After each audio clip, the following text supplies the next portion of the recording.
I finally got one. Now, I know this looks absolutely ridiculous. This is a double-necked Ibanez Xiphos. Now, there's a really long name for it. I'll flash it up on the screen. And I essentially have been looking for this for a very, very long time. The Ibanez Xiphos is a line of Ibanez guitars that was introduced in 2007 and then popularized by players as Muhammad Swigmes from Necrophagist, Peter Joseph from The Absence, and then later Ollie Herbert from All That Remains. Interestingly, these were actually available for a pretty short time with a variety of options, and then Ibanez released the new Iron labels where they finally came back for, well, seemingly forever. Either 6-string or 7-string version. Now this one, what makes this so special? Well, obviously what makes it special, right? Like what doesn't? There were only 50 of these made. These were really to show off at like conventions and so forth. And they could show off like, oh look, a double neck guitar, a Xiphos, so crazy, you can buy your own Xiphos, haha. I myself collect Ibanez Xiphos. I also have a document where I'm tracking which Ibanez Xiphos exist exactly. Throughout the history of this really odd-shaped guitar,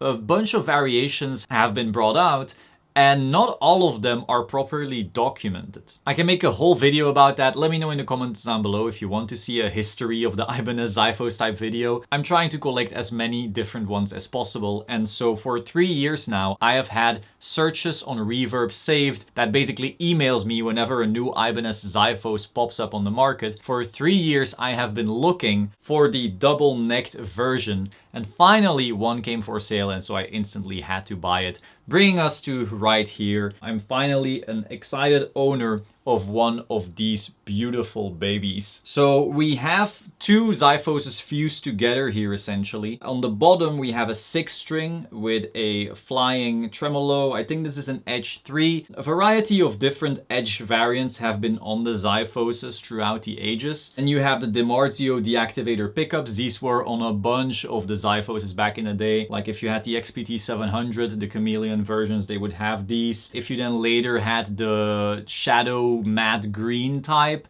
I think there was a DiMarzio deactivator on the bridge as well, and a single coil in the neck. So that's super typical. The Edge 3 is super typical. Then you have the reverse headstock shark inlays, that's very typical. And it is the reverse type, which is also very typical on the Xiphoses. At the top, we have the 7-string variation of the Xiphos with a hardtail bridge. And then the shark inlays and the headstock is no longer reversed. I assume, you know, keep that very interesting. Let me show you right there. So the headstock is no longer reversed. Basically like a mirror image right here. Same with the inlays.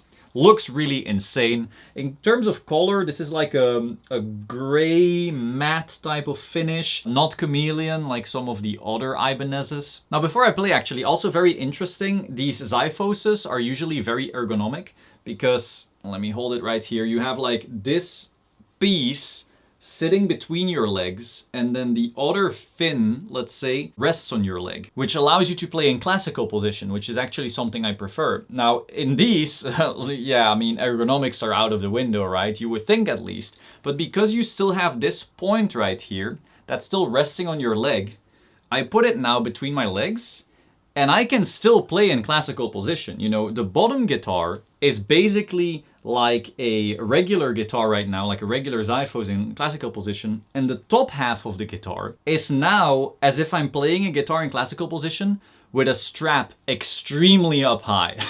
So like if you have those typical prog guitarists who like to put their strap really high and then do the craziest stuff, it kind of feels like the top guitar is like that, with the strap very high and then the other one is just regular. While it obviously looks ridiculous and it doesn't look ergonomic, it's actually quite alright. You know, I can play this and I can play this. So now we have this switch right here. So right now it is on top. So this version will now be active. So now if I turn up the volume, the guitar right here will work.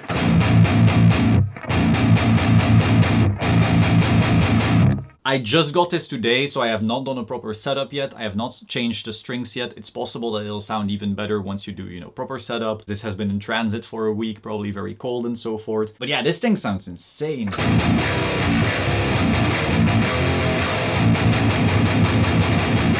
Now, one thing you will notice when it is in the top position, you would think only this guitar, you know, works and then this one doesn't. But if you make a little noise on the bottom one, it will still go through. Like,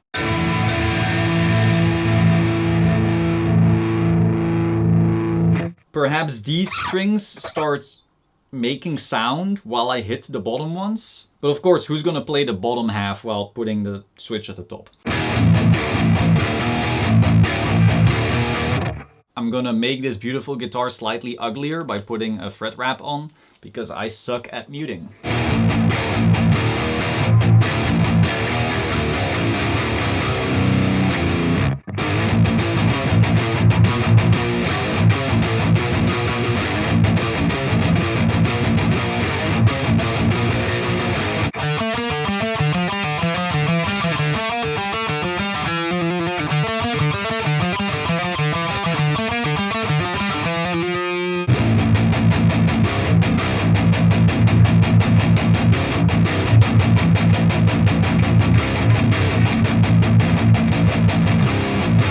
Alright, next I guess we will try on the neck pickup.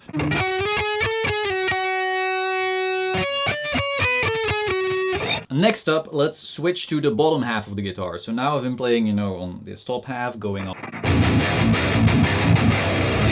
Now we can go to the bottom half. And now obviously, personally, I am most interested in 7-string and 8-strings and so forth. I like the chuggy stuff, especially because I also just suck at lead guitar. Like if I wanted to do crazy stuff with this whammy bar, not much would come out of that. With that being said, I do love the sound of that stuff. I do love to go crazy with it, like dive bombs and stuff like that. Like, that shit is cool to me. Like, I dig that sound. I like to go crazy with this.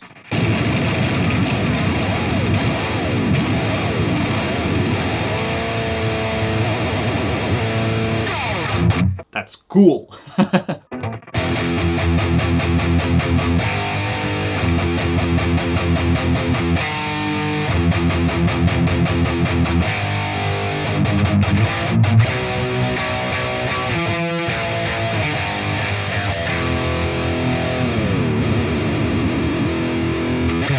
With that being said, the Edge 3, Edge 2, all the edge trims really on these Xiphoses are known to be not that great. When you go crazy with these, it will detune and it will stay detuned. That's a big issue. At least with the old ones. I don't know if the new ones have fixed that. I don't know, you know, if Ibanez throughout the years has gotten better saddles, better everything on these and then turned that into a you know, a trim monster. I do not know. But back in the day, at least, the old XPTs, and so does also this one, the bottom half here, that trim just sucked. So on my XPT700, I actually had that swapped for a real Floyd trim, which of course is way more expensive. And so that way, you know, you have a really high quality trim. Now, of course, I'm not gonna mod this one because, well, there's only 50 in the world. I do not want to do crazy stuff with this. I do really like stuff like this. It's just that I'm not great at it.